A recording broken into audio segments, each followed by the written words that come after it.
રાજકોટ જિલ્લા ધોરાજીમાં તાલુકા પંચાયતની ચૂંટણી પહેલા ભાજપમાં ફરી ભંગાણ સર્જાયું છે। ધોરાજીના પૂર્વ ધારાસભ્ય લલિત વસુએ ભાજપના ધારાસભ્ય મહેન્દ્ર પાડલિયા ગઢમાં ગાબડું પડ્યું છે।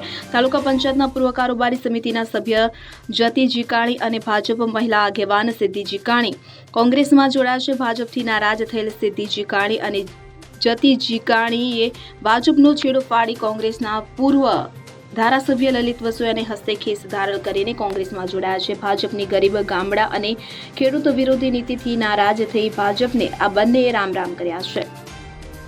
મારું નામ દિનેશભાઈ વોરા, શહેર કોંગ્રેસ પ્રમુખ ધોરાજી।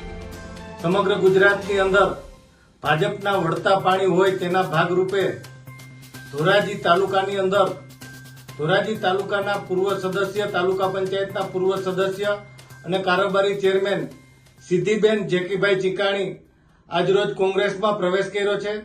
સાથે સાથે તાલુકાના અનેક કાર્યકર્તાઓ પણ કોંગ્રેસની અંદર જોડાણા છે અને આગામી જે ચૂંટણી યોજાવાની છે એ ચૂંટણીની અંદર કોંગ્રેસ પક્ષને જળવંત વિજય બને તે માટે તમામ લોકોએ સમર્થન આપ્યું છે અને ભારતીય જનતા પાર્ટીની અંદર આગેવાનોની, કાર્યકર્તાઓની સતત અવગણના થઈ રહી હોય તેવું જણાવી અને ખેડૂતોના જે પ્રશ્નો છે, મજૂરોના જે પ્રશ્ન છે, ગરીબોના જે પ્રશ્નો છે એને વાચા મળતી નથી, એટલા માટે આ તમામ લોકો કોંગ્રેસની અંદર જોડાયા છે।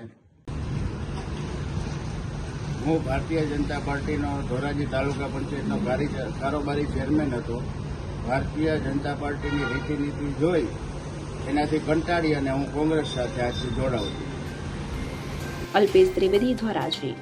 હવે જુઓ દેશ દુનિયાની તમામ ખબરો તમારી આંગળીના ટેરવે।